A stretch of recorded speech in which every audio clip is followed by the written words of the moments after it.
Bonjour, bonjour. S'il faut le dire en français, Baruch Haba. Et puis voilà, à toi la parole.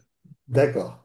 Très bien. Et je suis moi aussi très, très content d'être avec vous ce matin pour vous parler de Malachi, comme le titre le prophète du retour. Une prophétie qui est de facture classique, on dirait, alternance de menaces, de récompenses, et qui se termine comme souvent par une apothéose. Mais cette fois-ci, la prophétie est concentrée sur des problèmes intérieurs, les problèmes intérieurs de la société judéenne après le retour de Babylone. Et elle est très célèbre, notamment par son dernier verset qui pose, mais on y reviendra, comme condition de la venue du Messie, la paix entre les générations. Alors, à quel moment nous situons-nous? Nous sommes à peu près au 5e siècle avant l'ère chrétienne. Donc, quelques dates pour resituer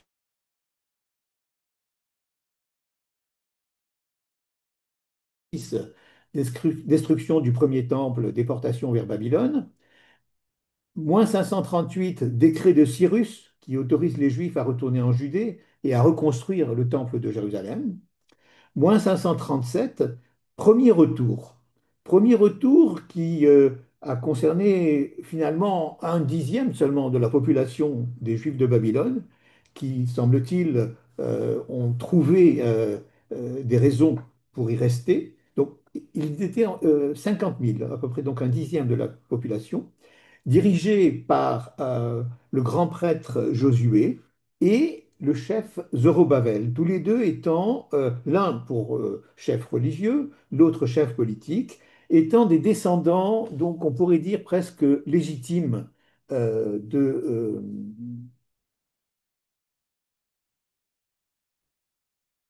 Un petit problème d'image, mais je crois qu'on continue comme ça, hein. Ça ne doit pas être simple.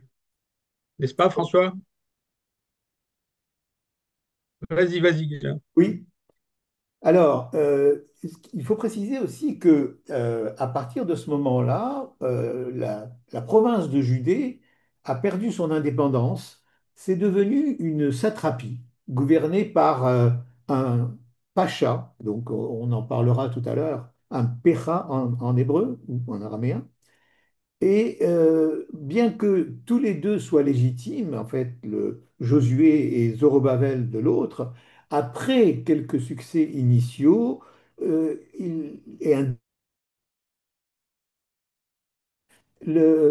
temple ne sera pas terminé et la situation économique, politique et sociale commence à se dégrader, continue à se dégrader même jusqu'en 458, qui est ce qu'on appelle le second retour, qui sera dirigé par Ezra, suivi quelques années plus tard, en 445, par l'arrivée de Néhémie, qui, lui, va véritablement finaliser la reconstruction du temple. On sait, d'après le livre de Néhémie, que la muraille de Jérusalem a été terminée en un temps record de 50 jours. Et c'est Ezra d'un côté en tant que sophère, en tant que chef spirituel, Néhémie de son côté en tant que pacha, en gouverneur, donc nommé par l'autorité perse, qui vont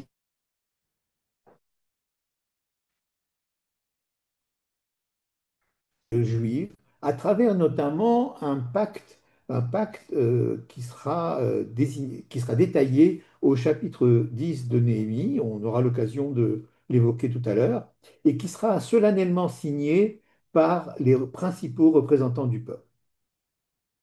Donc voilà la période à laquelle se situe Malachi, même si les experts sont pas tous d'accord. Certains situent Malachi au moment du premier retour, d'autres du deuxième retour, certains même après Néhémie. Mais on verra au fur et à mesure de la lecture du texte qu'il y a de nombreux éléments de cette prophétie qui nous permettent de penser qu'il a prophétisé à l'époque de Néhémie. Le temple était reconstruit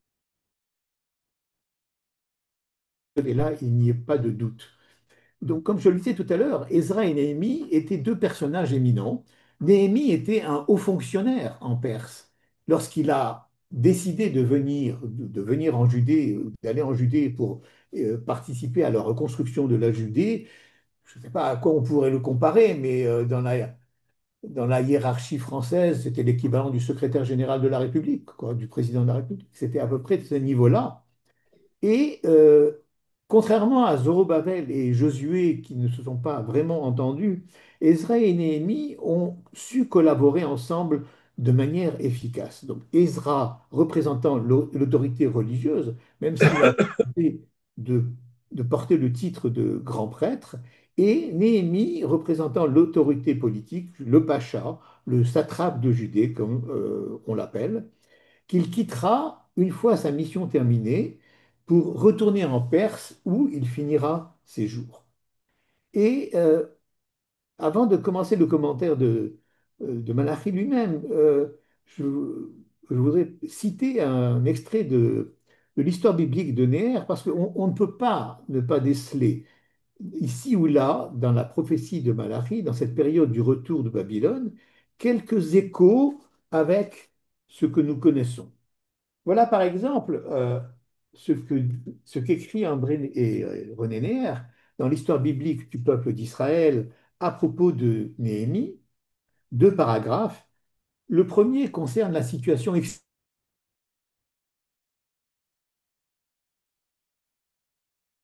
était entouré de Samaritains, d'Ammonites, de Moabites, d'Édomites, d'Arabes, et tout d'un coup, des attaques armées, je lis Neher, des attaques armées sont prévues avec des groupes levés chez les Arabes, les Ammonites et d'autres voisins, on songe à s'introduire subrepticement à l'intérieur de l'enceinte des travaux. Puis un massacre terrible aurait lieu qui anéantirait les bâtisseurs et les murs. Mais les Judéens eurent vent de ce plan, probablement parce que des rumeurs concernant ces levées de troupes se répandaient à travers les campagnes. Ils en avertirent aussitôt Néhémie, qui prit alors les mesures d'urgence que nous avons vues et arma les travailleurs. Un autre passage qui concerne Néhémie lui-même, parce qu'en fait, la première mesure que Néhémie a prise, c'est d'adopter pour lui-même une position personnelle absolument irréprochable, rompant, je cite toujours, rompant avec les pratiques de ses prédécesseurs, il renonce à tous ses droits financiers de pacha. Ni ses sous-ordres, ni lui-même ne prélèvent le moindre impôt. Il n'accepte même pas d'être remboursé de ce que nous appellerions aujourd'hui ses frais de représentation. Il vit sur sa fortune personnelle. Sa maison, sa table, largement ouverte à tous les étrangers, ne doivent rien à personne qu'à lui-même. Il donne l'exemple du désintéressement le plus absolu, acquiert de ce fait une totale indépendance à l'égard de toutes les classes de la société, et il peut ainsi avec le maximum de chance, devenir l'arbitre des conflits. Car ces conflits sont graves.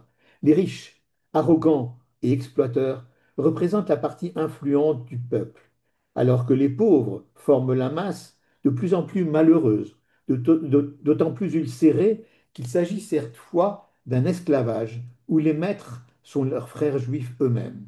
Et un fossé de plus en plus profond se creuse entre les deux groupes et la haine s'accumule de part et d'autre. Alors, qui est Malachi? Qui est ce prophète dont nous allons parler? Eh bien, nous ne savons pratiquement rien, à la différence de plusieurs textes prophétiques, que ce soit les grands prophètes Isaïe, Jérémie, Ézéchiel, ou certains des 12 prophètes que nous avons déjà abordés à plusieurs reprises. À la différence de ces différents textes, de ces textes-là, rien ne nous dit qui était Malachi. Nous ne savons même pas s'il a existé. Son nom n'apparaît nulle part ailleurs. Euh, pour les sages, Malachi est son nom et il a existé. Mais cette thèse ne fait pas l'unanimité. Certains pensent qu'il s'agirait de Ezra lui-même, qui, comme je l'ai dit tout à l'heure, a vécu cette époque. Le rédacteur du texte aurait donné ce nom au livre à partir du premier verset qu'on va lire tout à l'heure.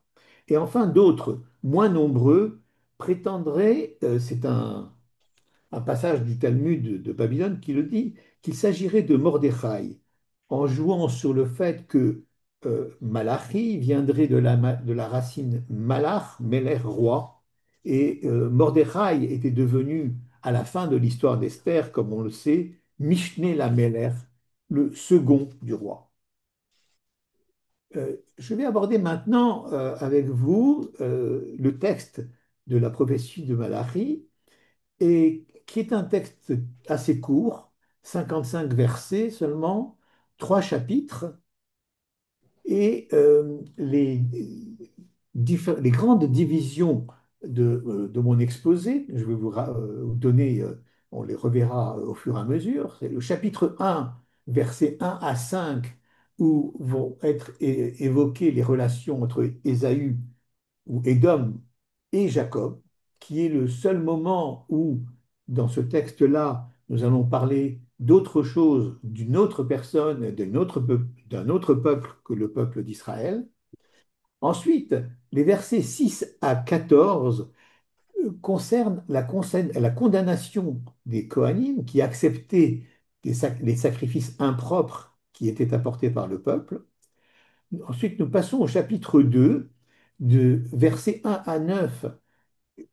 Le prophète Malachi, ou le texte de Malachi, continue à évoquer la question des sacrifices, mais il décrit aussi, on le verra, quel était le Cohen idéal, quelle est la définition du Cohen idéal, à comparer bien entendu avec le Cohen réel, qui en est bien entendu très éloigné. Le texte ensuite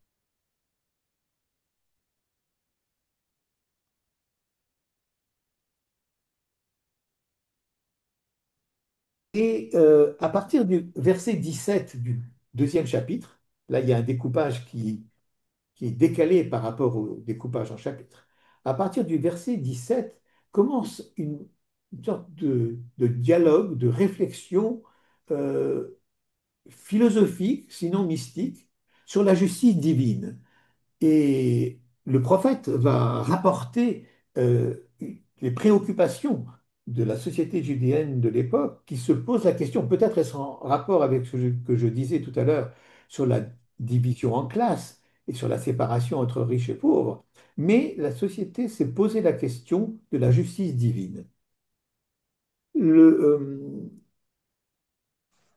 le texte va continuer avec un passage quand même où Malachi évoquera le sujet des offrandes et de la terouma et du maaser qui n'étaient plus apportés au temple et que Malachi a incité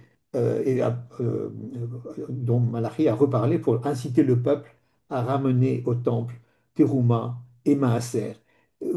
Cela se termine bien sûr par la question de la rétribution et de la punition, et les versets 22-24 qui sont très fameux, avec l'annonce de l'arrivée d'Élie le prophète et la condition de paix entre les générations dont je vous ai parlé tout à l'heure. Donc c'est un texte dont on peut penser qu'il a été recollé, il ne présente pas une cohérence textuelle parfaite, on a l'impression qu'il y a quelques allers-retours qui pose la question de l'origine du texte lui-même. Voilà, nous allons maintenant lire le texte lui-même et je vais commencer par les versets 1 à 5 qui apparaissent à l'écran.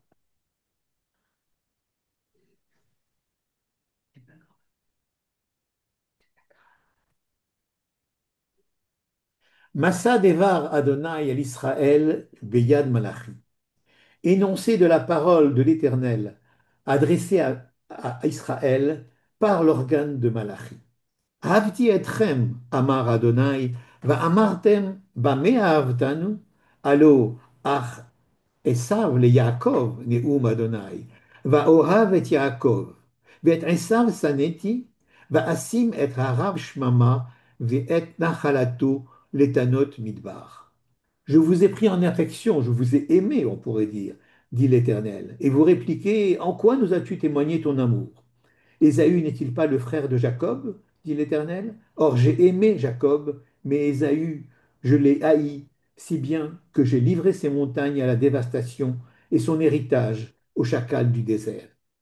Qui Tomar Edom, Roshashnu, Venashu venivne harvotav, Koamar Adonai Tsebaot, Hema yivnu, Va'ani Eros, Vekar'u lahem, Gvul Rishra, Ve'aram,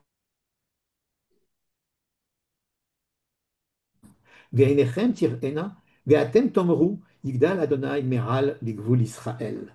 Que Edom dise, nous avons été écrasés, mais nous allons relever nos ruines. Alors répond l'Éternel Sébaoth, qu'ils bâtissent, moi je démolirai. Et on les appellera le domaine de la perversité. Le peuple à jamais réprouvé de Dieu. Vos yeux en seront témoins, et vous-même direz, l'Éternel s'est montré grand par-delà les frontières d'Israël. Alors, au verset 1, le premier mot, Massa, Massa Devar Adonai, est traduit ici par énoncé. C'est aussi un autre terme pour dire prophétie, mais littéralement, ça veut dire une charge. La prophétie, nous est-il rappelé ici de manière incidente, est une charge.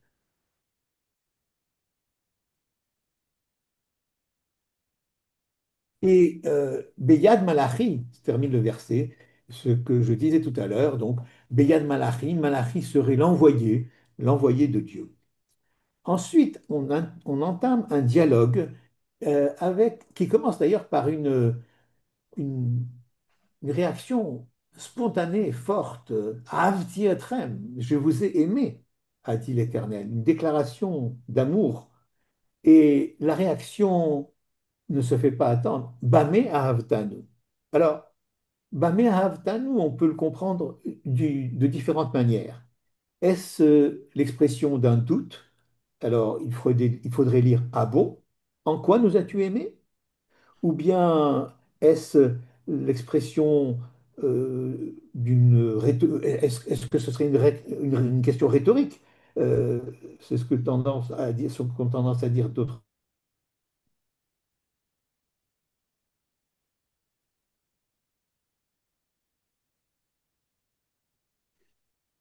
Ben, en quoi nous as-tu aimés? Et la réponse est immédiate et vient dans le même verset. Ésaü n'est-il pas le frère de Yaakov? Or, vous savez que j'ai aimé Yaakov. Et affirmation péremptoire, j'ai haï Esav, j'ai livré ses montagnes et son héritage au chacal du désert. Selon Radak, Rabbi David Kimchi de Narbonne au XIIe siècle, il faut comprendre ici, à propos de ces montagnes, qu'il s'agit du mont Séhir, du territoire de Édom, qui ne serait pas aussi beau, nous dit-il, que les montagnes de Jérusalem,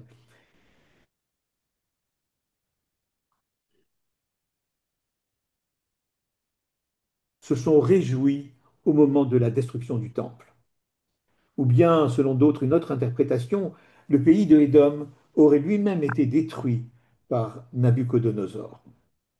Alors, c'est intéressant de signaler ce passage, cette dichotomie entre Yaakov et Esav, pour montrer la différence d'attitude entre l'Éternel, entre Dieu, qui ici euh, réprouve à jamais le peuple d'Édom, alors que dans la Torah, en Deutéronome 23:8, il a été ordonné à Israël de ne pas rejeter Édom. Ça, c'est intéressant de noter cette différence d'attitude. Enfin, le verset 5, vos yeux seront témoins.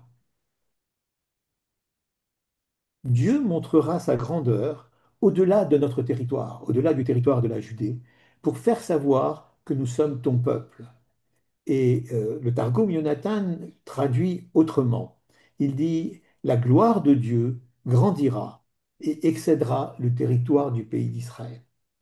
Voilà, c'est le premier verset donc, qui évoque la relation entre Yaakov et Esav, la déclaration d'amour de Dieu vis-à-vis de Esav, parce que après cette évocation, il n'en sera plus question dans la suite du texte.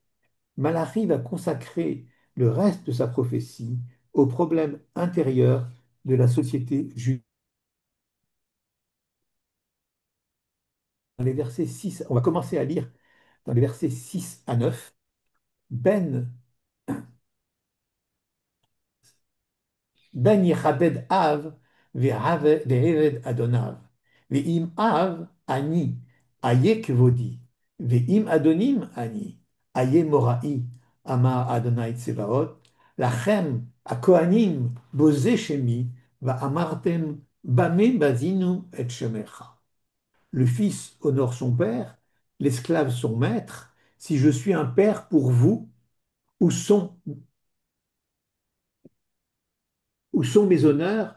Et si je suis un maître, où est la vénération qui m'est due? Ainsi vous parle l'Éternel Tsébaoth, à vous, pontife, qui avilissez mon nom, et qui dites, en quoi avons-nous avili ton nom? Dieu, ici, va interpeller les Kohanim, qu'il qualifie de bosé Shemi, de avilisseurs du nom. Alors que dans le verset 6, Rachi rappelle que les bénis Israël sont appelés à la fois les fils et les serviteurs, Banim Lachem ou Eved Hashem. Et le Malachi demande, mais où est mon honneur et où est ma crainte? De nouveau, la prophétie prend une forme dialoguée. En quoi avilissons-nous ton nom? Eh bien, le, le commentaire rapporte que les Kohanim étaient à l'époque du retour donc, étaient corrompus ou ne connaissaient pas la loi, ou en tout cas, ou les deux. Et ils acceptaient les sacrifices impropres qui étaient apportés par le peuple. Et les sacrifices impropres. Et vous me demandez en quoi nous t'avons souillé? Magishim al mizbechi, je continue au verset 7. Magishim al mizbechi lechem megoal, ba'amartem bame gealnucha, be'emorachem shulchan Adonai nivzehu. וכי תגישון עיוור לזבוח אין רע, וכי תגישו פיסח וחולה אין רע, הקריבהו הנה לפחתך, הירצך או הישא פניך, אמר אדוני צבאות. Vous apportez sur mon autel un aliment souillé. Vous dites, en quoi t'avons-nous souillé? Par votre langage, la table de l'Éternel devient un objet de mépris, et lorsque vous venez immoler une bête aveugle, n'est-ce point un mal? N'est-ce point un mal quand vous amenez une bête éclopée ou malade? Présente-la donc à ton satrape. Tu verras s'il te fera bon accueil, s'il te témoignera sa faveur, dit l'Éternel Sébaoth. Verata, et le verset 9, Verata haluna peneel, vichanenu miyadechem haitazot, haïsa mikem panim, amar Adonai Tsevaot. Et lorsque, présente-toi, pardon, et maintenant, soyez donc intercesseurs devant Dieu, afin qu'il nous favorise. C'est votre main qui a agi de la sorte. Est-ce par vous qu'il peut nous devenir propice, dit l'Éternel Tsevaot? Donc, Rachid nous dit qu'au lieu d'admettre leur culpabilité, les Kohanim la nient. Et c'est par leurs paroles qu'ils considèrent que la table de Dieu, le temple, est objet de mépris. On peut imaginer que les Kohanim de l'époque étaient peut-être pas convaincus de l'utilité des sacrifices et ils ne comprenaient pas pourquoi les bêtes étaient immolées, pourquoi tout ce sang. Au verset 15, chapitre 15, pardon, verset 21, la Torah interdit explicitement de sacrifier une bête qui présente un défaut, d'apporter une bête aveugle ou éclopée ou malade. Et là encore, il y a pour Rachi et pour Radak une différence d'interprétation. Pour Rachi, il faut entendre une forme interrogative, en quoi est-ce que nous t'avons avili, alors que affirmation. Et enfin, sur ce paragraphe-là, la référence au satrape. J'en ai parlé tout à l'heure, les satrapes étaient corrompus. Il fallait leur apporter des cadeaux pour gagner leur faveur. Et Néhémie a rompu avec cette pratique. Mais à l'époque des satrapes, eh bien, le prophète interpelle les les Kohanim et leur dit, ou le peuple, si vous présentiez cette bête à votre satrape, est-ce que vous croyez vraiment que vous allez gagner ses faveurs? Et Rachid continue à commenter le verset 9 en disant, comment peut-il venir à votre esprit d'être les intercesseurs du peuple auprès de Dieu? C'est vos propres mains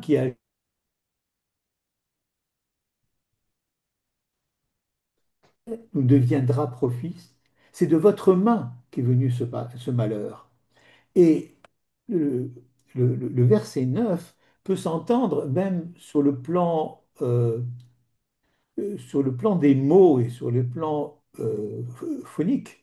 Ve'ata chaluna peneel v'ichanenu miyedchem haitazot aïssa mikem panim amar Adonai Tsevaot. Et là, je vais vous donner rappeler en écho la Birkat Kohanim. Yevarechacha Hashem ve'yishmerecha, Ya'er Hashem panav elecha vichuneka, vichanenu vichuneka. Issa Hashem panav elecha, Aïssa mikem panim, Amar Adoshem Tsevaot.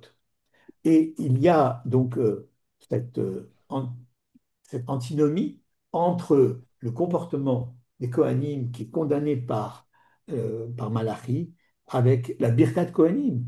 Et Malachi dit, du fait de de votre comportement, moi, je transformerai vos bénédictions en malédictions.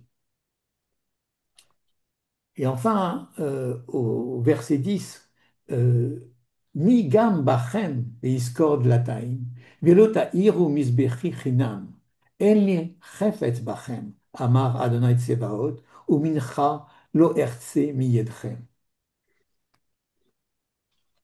Ah, s'il s'en trouvait un parmi vous pour fermer les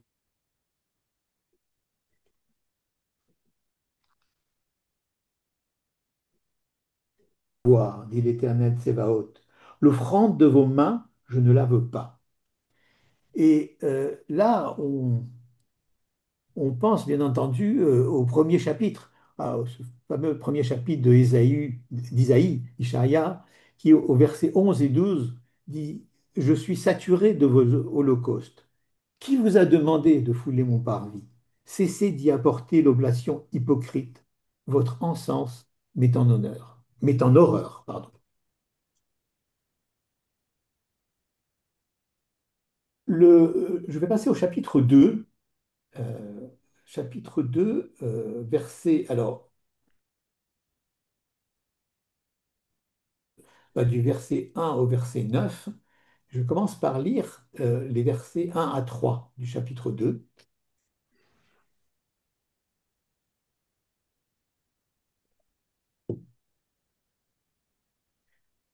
Ve'ata alechem ha-mitzvah hazot ha-kohanim.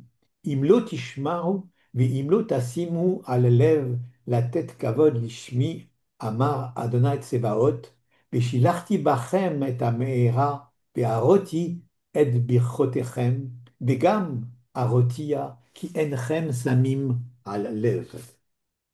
Et maintenant, à vous cette injonction, cette mitzvah, ô pontife, si vous n'écoutez point, et si vous ne prenez pas à cœur de faire honneur à mon nom, dit l'Éternel Tsévaot, je déchaînerai contre vous la malédiction, et je maudirai les biens dont je vous ai bénis.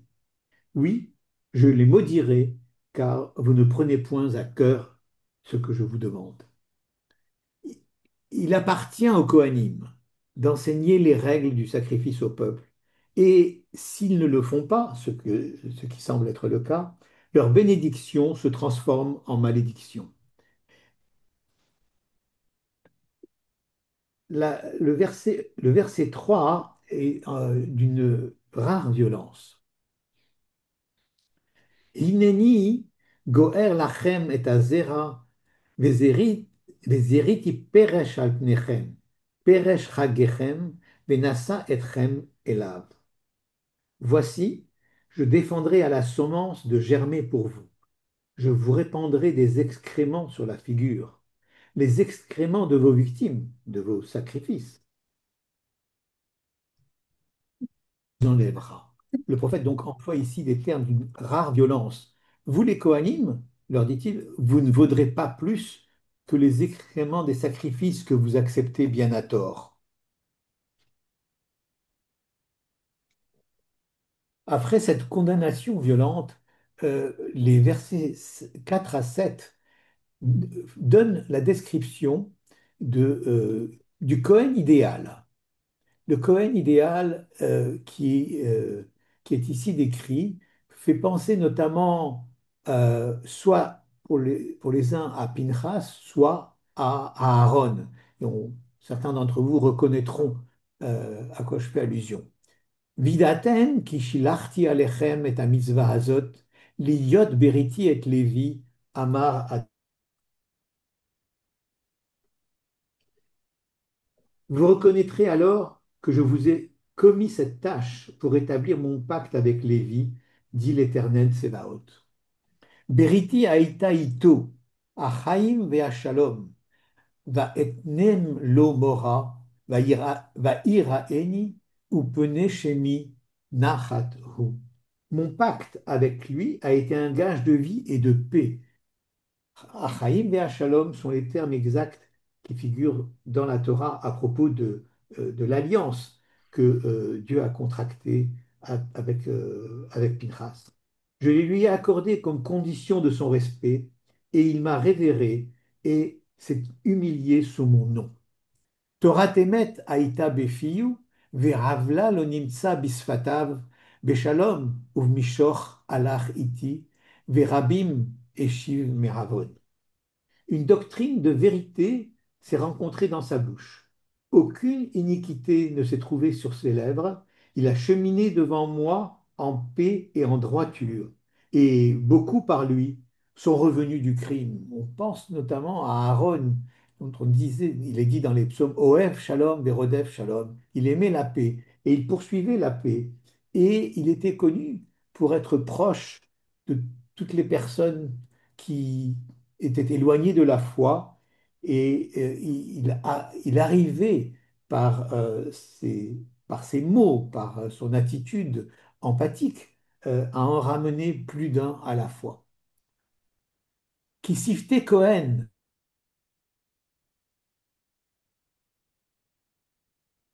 Lach Adonai Tsebaot Hu. Et les lèvres du pontife, du Cohen, doivent conserver la science. C'est de sa bouche qu'on réclame la doctrine, car il est un mandataire de l'Éternel.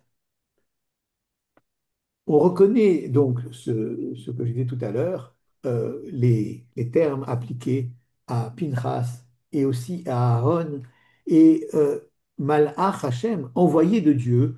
On reconnaît l'image aussi du Kohen Gadol, de l'image rayonnante du Kohen Gadol qui, à la fin de son service du Yom Kippour, sortait du Saint des Saints, le visage resplendissant. Seulement, voilà, malgré cette description,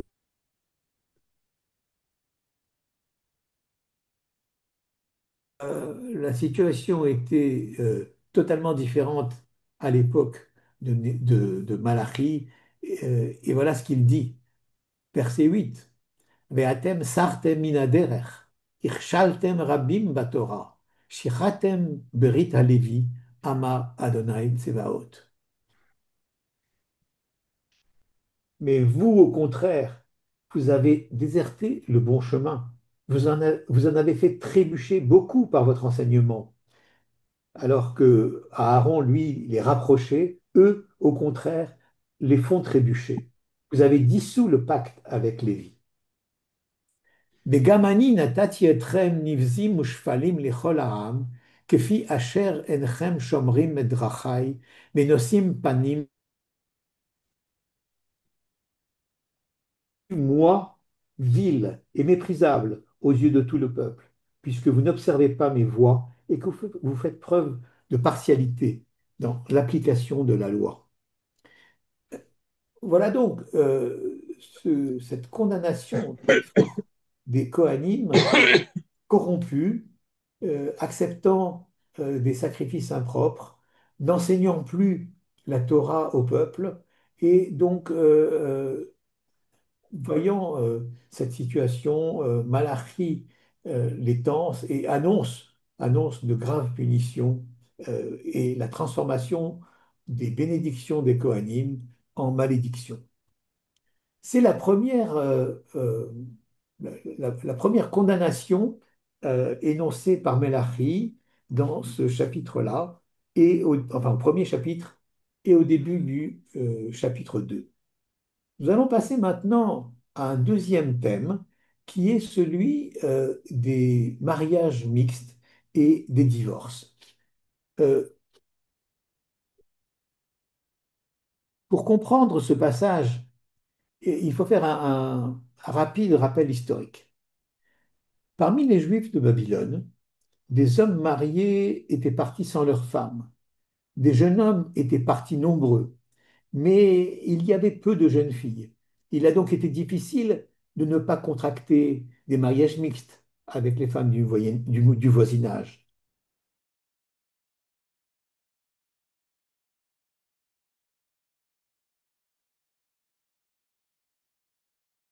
C'est cet état de fait que découvre Ezra lorsqu'il arrive à Jérusalem et qu'il va essayer de résoudre. Voilà ce que l'on dit, ce que l'on trouve donc dans Ezra au chapitre 9.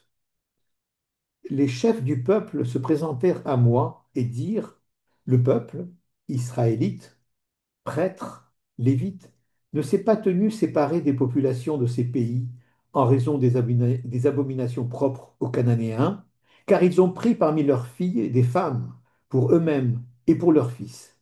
Et ainsi ceux du peuple saint, de la race sainte, comme on disait à l'époque, se sont mélangés avec les peuplades de ces pays, les seigneurs et les liés à prêter la main à cette félonie. Et oh, Ezra va s'attaquer à cette situation et il va convoquer les prêtres, il va convoquer le peuple pour leur demander de s'engager à renoncer à ces mariages. Voilà ce qu'on lit au chapitre 10. On publia dans Juda et Jérusalem un avis enjoignant à tous les anciens exilés de se réunir à Jérusalem, sous peine, pour tous ceux qui ne viendraient pas dans le délai de 3 jours, de voir tous leurs biens frappés d'interdit et d'être exclus eux-mêmes de la communauté des exilés. Le prêtre Ezra se lève et leur dit, vous avez mal agi en installant chez vous des femmes étrangères, de manière à augmenter le crime d'Israël. Mais maintenant, confessez-vous à l'Éternel, le Dieu de vos pères, et faites sa volonté. Séparez-vous des populations du pays et des femmes étrangères.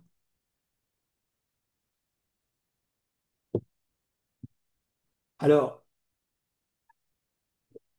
on va lire donc le, à partir du verset 10 du chapitre 2.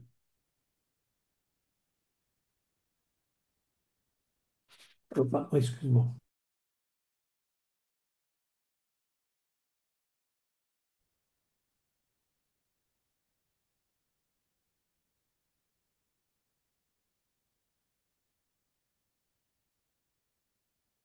Allo avechad lechulenu.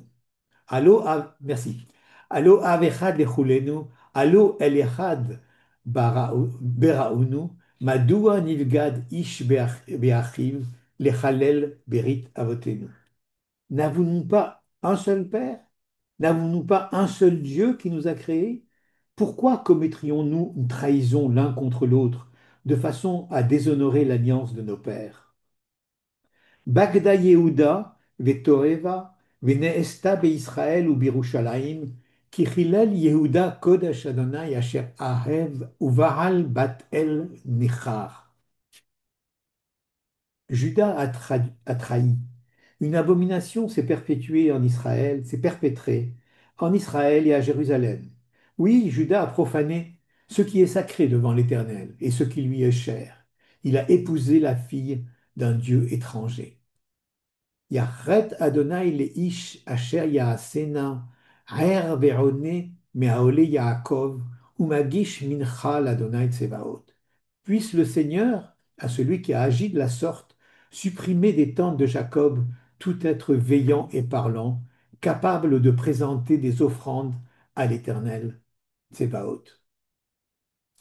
Voilà la condamnation telle qu'elle est énoncée par Malachi des mariages mixtes. Et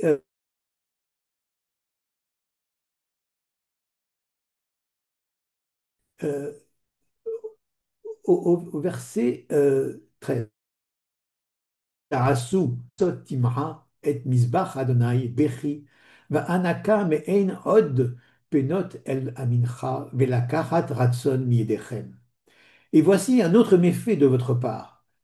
Vous êtes cause que l'Éternel est couvert de larmes, que l'autel du Seigneur est couvert de larmes, de pleurs et de sanglots, si bien que Dieu ne peut plus se complaire à vos offrandes, ni accepter de présents de vos mains. Va'amartem alma al ki Adonai erid bencha uven eshet neurecha asher ata bagad taba ve'i chavertecha ve'eshet beritecha. Et vous dites, pourquoi cela? Parce que l'Éternel est témoin entre toi et la femme de ta jeunesse que tu as trahie, elle qui est ta compagne, la femme unie à toi par un pacte. Velo echad asa, ushea ruach lo.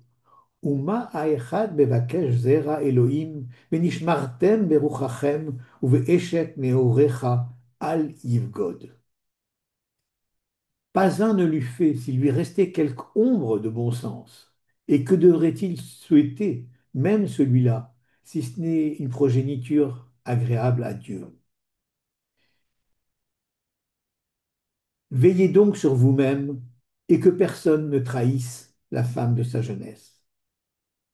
Ki saneti shalach Amar Adonai Elohei Israël, vechissa Hamas al levusho, Amar Adonai Tsevaot, venishmar,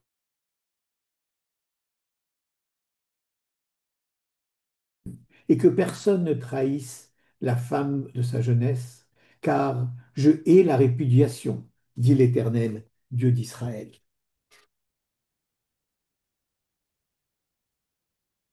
Malachi donc a condamné ici trois types de comportements. Celui qui refuse de répudier sa femme étrangère, celui qui répudie la femme de sa jeunesse pour épouser une étrangère, celui qui ose reléguer sa femme à une condition de seconde épouse pour en épouser une autre. Voilà la condamnation. Donc, après la condamnation des Kohanim et du comportement des Kohanim, voici une condamnation qui touche le peuple entier, qui est la condamnation mixte. La partie suivante, donc, dont je disais tout à l'heure qu'elle interpellait la jeunesse, la justice divine, commence au verset 17 du chapitre 2, que je lis. Ogartem Adonai bedivrechem, va'amartem bame oganu, ve'emorchem kol ose ra tov be'ene Adonai, ubahem chutz chafetz oaye Elohe amishpat. Vous excédez l'Éternel par vos discours, et vous demandez, en quoi t'excédons-nous? Parce que vous dites, tous ceux qui font le mal sont bien vus aux yeux de l'Éternel, et ce sont eux qui sont ses favoris. Ou bien encore, où est donc le Dieu du bon droit? Et là, je voudrais vous lire le commentaire de Rachi à propos de ce verset.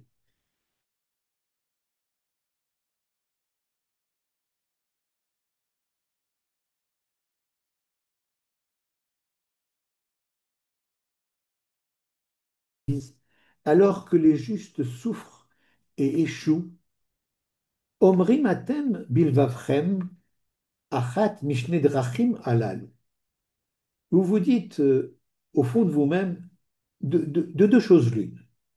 O kol osera tov be'einav, o en din ve'en dayan lipara. Soit celui qui perpètre le mal est bon à ses yeux, soit il n'y a pas de justice, ni de juge pour châtier ceux qui le méritent. Vechen pitron lachon amikra. Et telle est donc l'explication de ce verset. Kol ose ra tov be'einav, lechach umatzliach.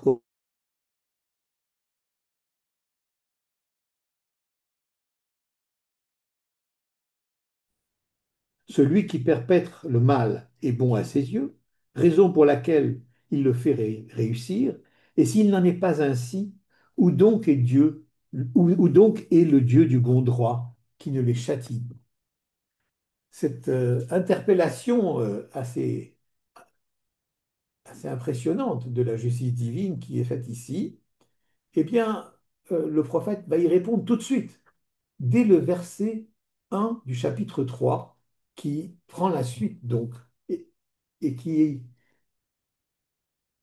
se lit ainsi. Ineni sholeach malachi. Voici malachi. Ufene derech lefanai, upitom yavo elechalo haadon asher atem mevakshim, umalach abrit asher atem chafetzim, hine ba amar Adonai Tsevaot. Voici, je vais envoyer mon mandataire pour qu'il déblaye la route devant moi. Soudain, donc pitom, avec une connotation de violente, de soudaineté, il entrera dans son sanctuaire, le maître, ce maître-là dont vous appelez la venue, dont vous souhaitez la venue, le messager de l'alliance que vous appelez de vos voeux, le voici qui vient, dit l'Éternel. Mais alors, je continue, Umi mechalkel et yom bo'o, umi esh metzaref urvorit mechabesim. Mais qui est de force à supporter le jour de son arrivée, à demeurer ferme quand il fera son apparition, car il est comme le feu du fondeur, comme la potasse des blanchisseurs. À propos de Malachi, donc la traduction littérale est un ange, et selon Radak, selon Rabbi David Kimchi, il s'agirait déjà de Élie. Euh, Pour Ibn Ezra, il penche plutôt pour le Messie, fils de Joseph, donc qui est le premier Messie qui devrait arriver, Mashiach ben Yosef, alors que c'est ce prophète, le prophète qui planifiera la route et incitera le peuple à se repentir, qui peut aussi être Eliaou, dont on a parlé tout à l'heure à propos de Radak. Mais la suite du texte, notamment à la fin du chapitre 3, bien entendu, nous fait pencher plutôt vers Élie.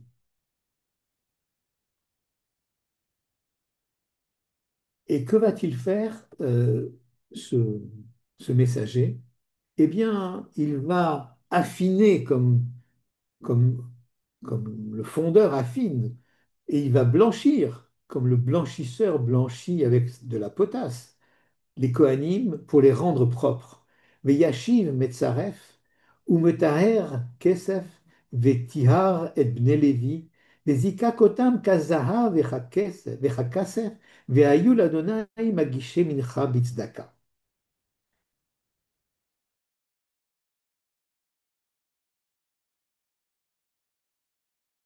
Fils de Lévi, et il les affinera comme l'or et l'argent, afin qu'attachés au service de l'Éternel, ils présentent des offrandes avec piété. Alors là, le- la situation s'inverse. Le messager de Dieu a réussi à affiner, à purifier les Kohanim pour qu'ils rendent des sacrifices, pour qu'ils accomplissent les sacrifices de manière conforme à la Torah. Et alors, voilà ce qui va arriver. Et le verset 4, Ve'harva l'Adonai minchat Yehuda v'Yerushalayim, ki me'olam urshanim kadmoniot. Alors, l'Éternel prendra plaisir aux offrandes de Juda et de Jérusalem.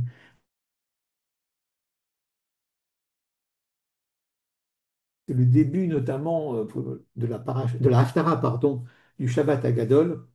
Et ce verset est un écho au texte euh, de la Torah qui met olam urshanim kadmoniot. Les temps anciens seraient les temps de Abraham, Yitzhak et Yaakov, et kadmoniot serait le temps de Moïse. וקרבתי עליכם למשפט, והייתי עד ממהר במכשפים ובמנאפים ובנשבעים לשקר ובעושקי שכר שכיר אלמנה ויתום ומטה גר ולא יראוני אמר אדוני צבאות. Là, on a la connotation devient beaucoup plus sociale, beaucoup, mais les différences entre riches et pauvres et sur la maltraitance des pauvres. Et je m'approcherai de vous pour faire justice.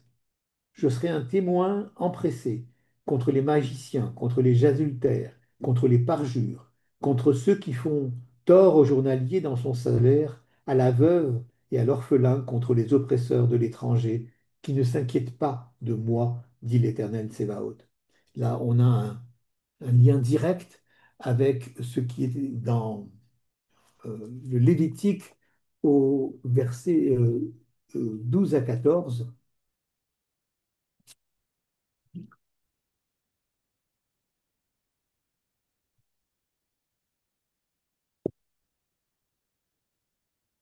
Vous ne jurerez point, Lévitique, vous ne jurerez point par mon nom à l'appui des mensonges, ce serait profaner le nom de Dieu. Je suis l'Éternel. Ne commets point d'extorsion sur ton prochain, point de rapine, que le salaire du journalier ne reste point par devers toi jusqu'au lendemain.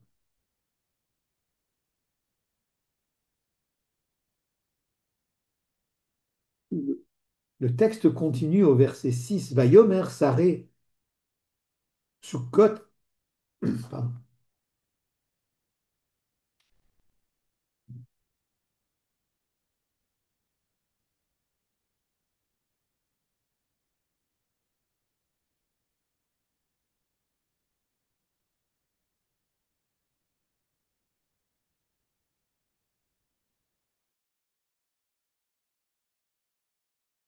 Adonai.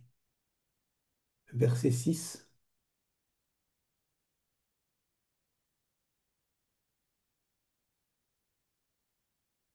euh, du chapitre 3.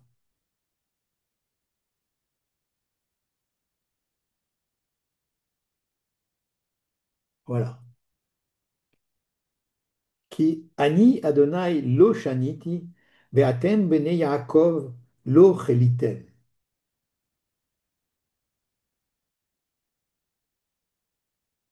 Car moi, l'Éternel, je ne change pas. Et vous aussi, enfants de Jacob, n'avez pas été anéantis. Les mimei avotechem sartem mechukai, ve'lo shamartem, shuvu elai, ve'ashuva alechem, amar Adonai. Dès le temps de vos ancêtres, vous avez dévié de mes lois, et vous n'en avez pas tenu compte. Revenez à moi, et je reviendrai à vous, dit l'Éternel. Et vous dites, sur quoi devons-nous revenir? Et on aura la réponse un peu plus loin dans le texte. Mais on reconnaît Ashuva Alechem, Shuvu Elai, Ashuva Alechem, en écho à Ashivenu Adonai Elecha ben Ashuva Chadesh Yamenu Kekedem, qui est un écho de ce verset de Malachi. Et c'est là où on va parler d'un autre thème concernant la société judéenne. Là, on parlait de l'interpellation sur la justice divine et le questionnement de la justice divine. Mais tout d'un coup, le texte de Malachi revient à une autre réalité,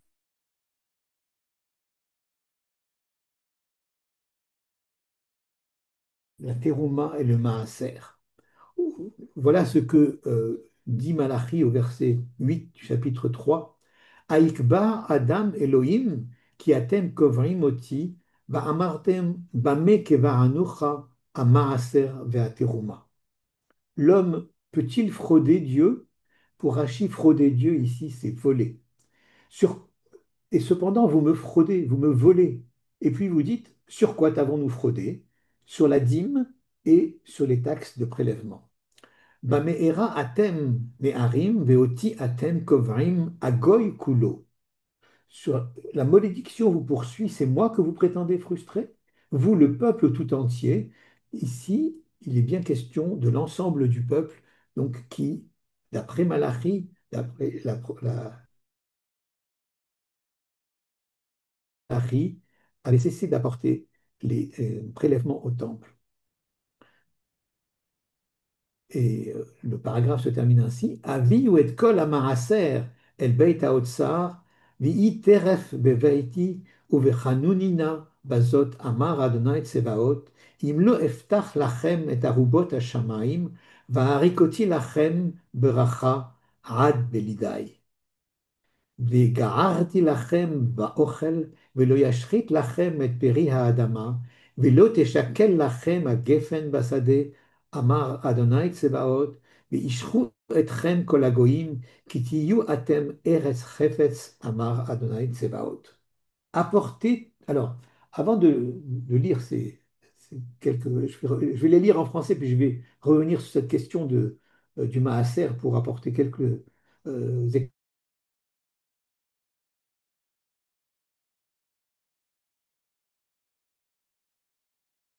moi à cette épreuve.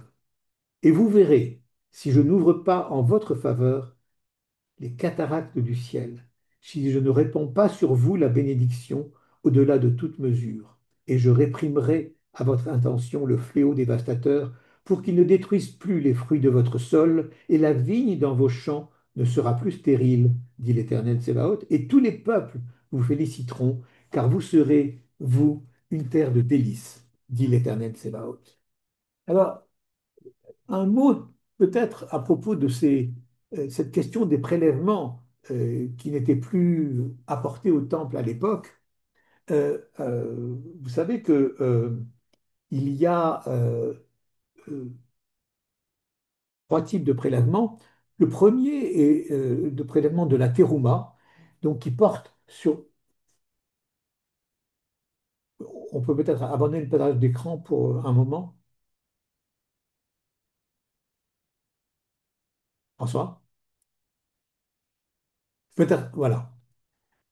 Donc, les prélèvements devaient être faits, d'après le texte, sur le blé, le vin et les olives, mais ont été étendus à l'ensemble des produits agricoles. Donc le premier prélèvement qui devait être fait était le prélèvement de la terouma.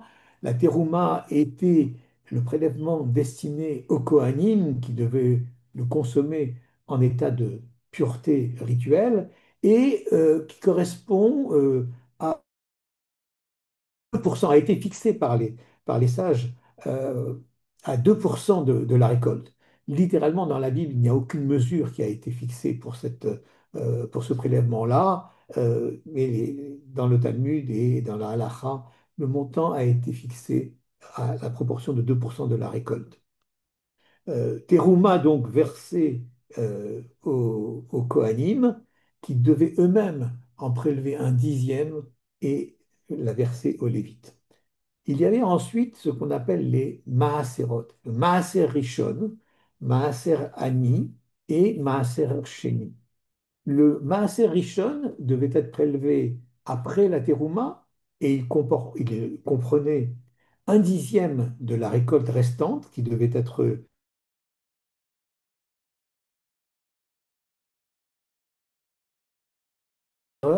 La terouma était versée au Kohanim, qu'il a gardé, bien entendu.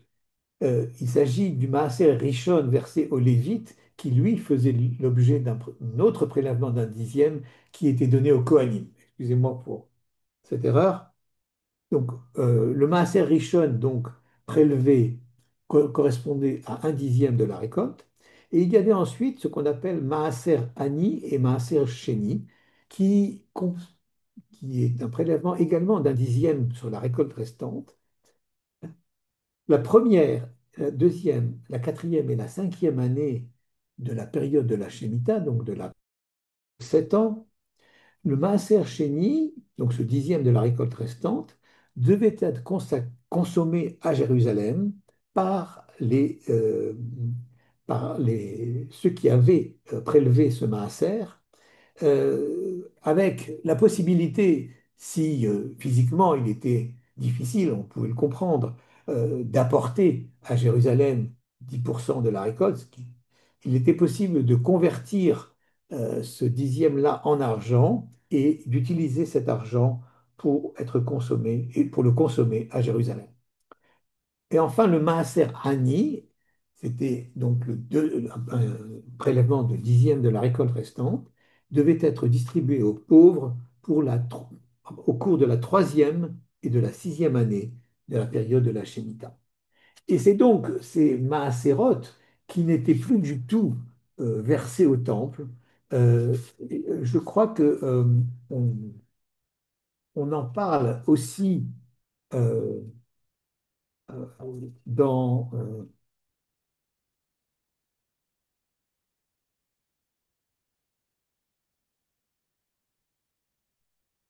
dans Néhémie. Voilà ce que dit Néhémie. Il y a dans le pacte plutôt, le pacte que Néhémie fait signer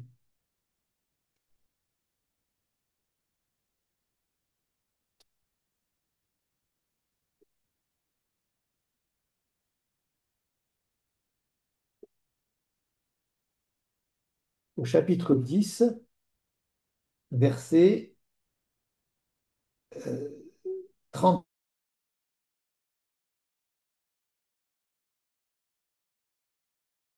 C'est les enfants d'Israël qui se sont engagés nous promîmes d'apporter les prémices de notre sol et les prémices de tous les fruits des arbres, année par année, dans le temple de l'Éternel, d'observer pour les premiers-nés de nos fils et de nos animaux ce qui était écrit dans la Torah, d'amener les premiers-nés de notre gros et de notre menu bétail au temple de notre Dieu pour les prêtres qui font le service dans le temple, d'apporter pour les prêtres dans les salles de la maison de notre Dieu la première part de nos pâtes et nos prélèvements des fruits de tous les arbres, du mou et de l'huile, ainsi que la dîme de notre sol pour les Lévites. Donc, Néhémie rappelle cette obligation et il y a un engagement à ce moment-là pris par le peuple d'amener ces prémices avec la promesse de Malachi que les cataractes du ciel s'ouvrent et que la terre d'Israël devienne une terre de délices.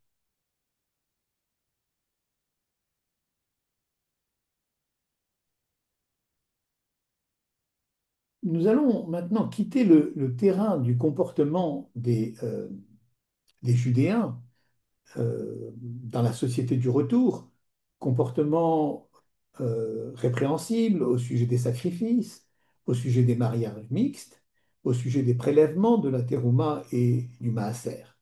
Et le prophète Malachi va revenir d'une autre manière sur la question de la justice divine, dans un sens à la fois plus spirituel, philosophique, puisque on va évoquer la question du mal et la question de la rétribution euh,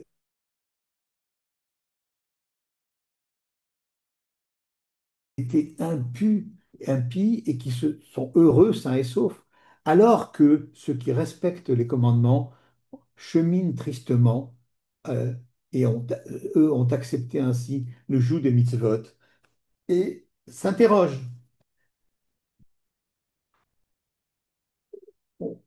On revient au texte lui-même et on s'achemine lentement vers la fin de notre prophétie de Malachi. Chapitre 3, verset 13. Chazku alai divrechem, amar Adonai, va'amartem, man idbarnu alecha. Vous entendez toujours cette forme dialoguée dans le texte de la prophétie de Malachi. Vos paroles ont été violentes contre moi, dit le Seigneur.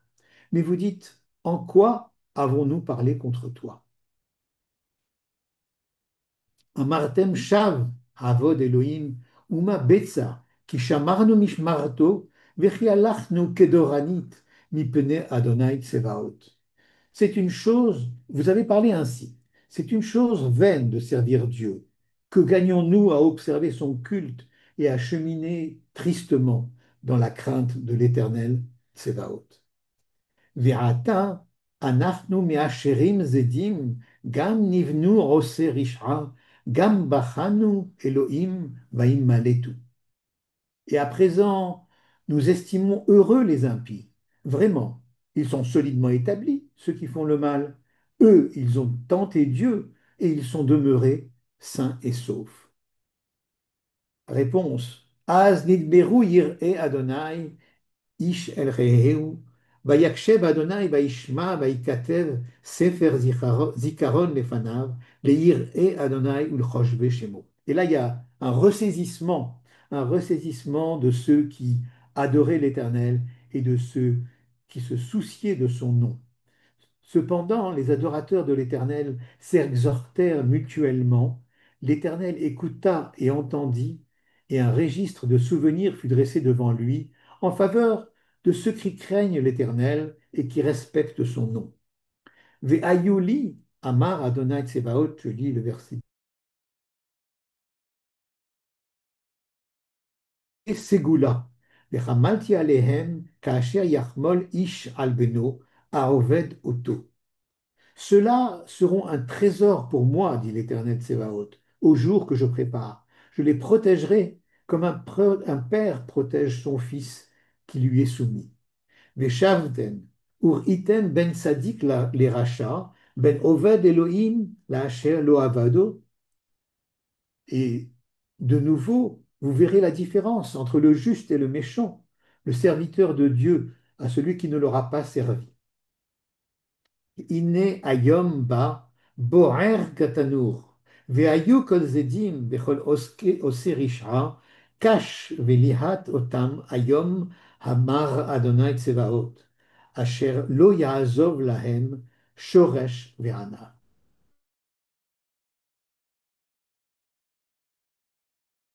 Une fournaise. Impies et ouvriers d'iniquité seront comme du chaume, et ce jour qui vient va les consumer, dit l'Éternel Tsevaot. Il n'épargnera ni racines ni rameaux. Les archalarem lachem. Alors là, c'est l'apothéose. Les archalarem ire shemo, shemi, shemesh tzedaka ou marpe, birnafea, bitzatem ou pishtem keegle marbek.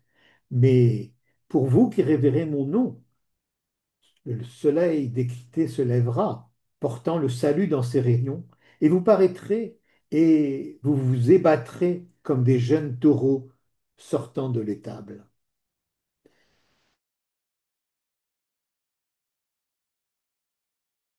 Raglechem, Bayom Asher Ani Ose, Amar Adonai Tsevaot, et vous foulerez les méchants qui se réduiront en poussière sous la plante de vos pieds au jour que je prépare, dit l'Éternel Tsevaot.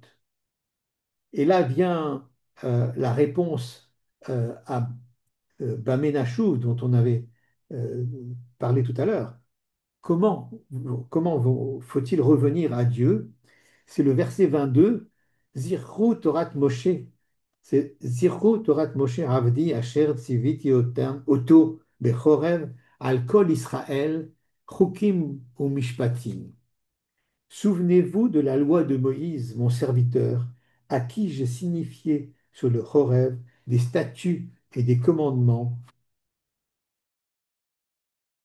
Et là, on peut remarquer euh, ce qu'on appelle un tikkun sofrim. Il y a, je crois, 7 ou 8 corrections de sofrim dans la Bible, de corrections, puisque le texte devrait dire Vezirchu Torah Toshe Avdi, Asher Tziviti Oti. Mais là, par respect, il a été corrigé Otto pour Oti. Et viennent les deux derniers versets. Ine anochi sholeach lachem et Elia anavi, lifne bo yom Adonai agadol ve'anora. Et je vous enverrai Élie le prophète, avant qu'arrive le jour de l'Éternel, jour grand et redoutable. Ve'eshiv lev avot al banim, ve'lev banim al avotam, ben avo, ve'iketi la haaretz cherem. Et lui, il ramènera le cœur des pères à leurs enfants et le cœur des enfants à leurs pères, de peur que je n'intervienne et ne frappe ce pays d'Adatem. Ce dernier verset, verset 24, oui, on peut enlever le partage d'écran, François, euh, appelle plusieurs interprétations. Alors, la première lecture littérale, la traduction du rabbinat, d'autres traductions aussi, disent que lorsque Élie arrivera, il fera retourner le cœur des pères vers leurs enfants et le cœur des enfants vers leurs pères, avec la remarque, l'ordre dans lequel le verset est donné, ce, c'est- ce sont les pères qui reviennent d'abord vers leurs enfants avant que les enfants reviennent vers leurs pères. Alors là, on pourrait penser à une lecture de type psychanalytique. Moi, je ne suis pas psychanalyste, mais on va laisser ça aux professionnels. Euh, et donc, c'est une sorte de complexe d'Édipe symétrique qui serait maîtrisé. Vous connaissez peut-être Gaston Boutoul, un sociologue qui a créé la science de la guerre, la polémologie, et qui, lui, a parlé du complexe d'Abraham. Le complexe d'Abraham, symétrique du complexe d'Oedipe, c'est pas le fils qui veut tuer le père, c'est le père qui veut tuer le fils. Euh, euh, comment dire, une autre référence qui peut plaider en faveur de cette lecture littérale euh, du, euh, du cœur des pères qui revient vers les enfants et du cœur des enfants qui revient vers les pères, c'est une Agada du Talmud que vous connaissez peut-être qui dit père et fils sont naturellement oivim. Alors là aussi, à l'époque du Talmud, Freud n'avait peut-être pas n'avait rien inventé lorsqu'il a évoqué le thème. Oivim, et c'est à travers l'étude, nous dit ce passage du Talmud, à travers l'étude en commun, à travers la chavruta, à travers la marloquette, entre père et fils dans la gematria, se casse en deux et devient deux ré, et que père et fils, qui étaient oivim, deviennent ohavim. Donc, c'est la paix entre les générations, l'apaisement familial, qui serait donc condition préalable à la Géoula. C'est la centralité de la cellule familiale qui est ici mise en lumière. Il y a une deuxième interprétation qui est fondée sur une lecture différente et qui est l'interprétation faite par Rachi. Euh, semble-t-il, remplit des blancs dans ce verset qui, selon lui, pourrait apparaître. Ve'eshiv lev avot, Rachid nous dit la kadosh baruch hu. C'est-à-dire qu'il faudrait lire le verset non pas Ve'eshiv lev avot al avotam, lev avot al banim, lev banim al avotam, mais il faudrait lire Ve'eshiv lev avot Labanim, ou Lachem, pardon, Veshiv Lev Avot Lachem, donc, et il fera retourner le cœur des pères vers l'Éternel, Al Banim, Al Yede Banim, à partir des enfants, par l'intermédiaire des enfants, et symétriquement, Velev banim l'Hachem, et le cœur des enfants vers l'Éternel, aliédé avotam. Euh, Rachid dit, aliédé banim, yomar la banim derech ahava veratzon les echos bedarche amakom. En quelque sorte, par l'intermédiaire des enfants, auxquels Eliaou dira ou dirait allez parler de manière affectueuse et agréable à vos pères, afin qu'ils s'attachent aux voies de l'Éternel et donc qu'ils reviennent à Dieu. De même, il ramènera le cœur des enfants par l'intermédiaire de leur père. C'est une interprétation, nous dit Rashi, qu'il a entendue au nom de Rabbi Menachem. Voilà la deuxième interprétation donc, qui remplit des blancs et qui dit plutôt les Eshiv lèvent avot lachem aliédé banim. Et enfin, une dernière interprétation qui se trouve à la fin de la Mishnah Eduyot, donc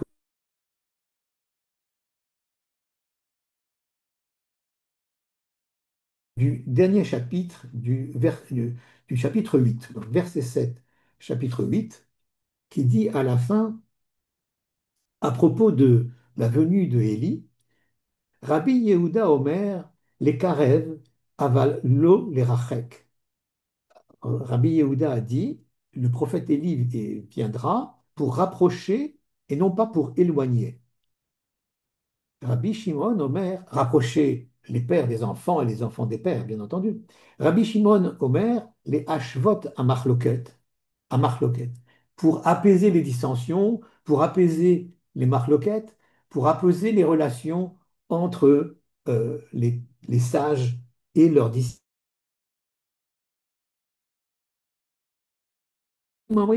Lo les rachet, velo les karev, non pas pour éloigner, non pas pour rapprocher.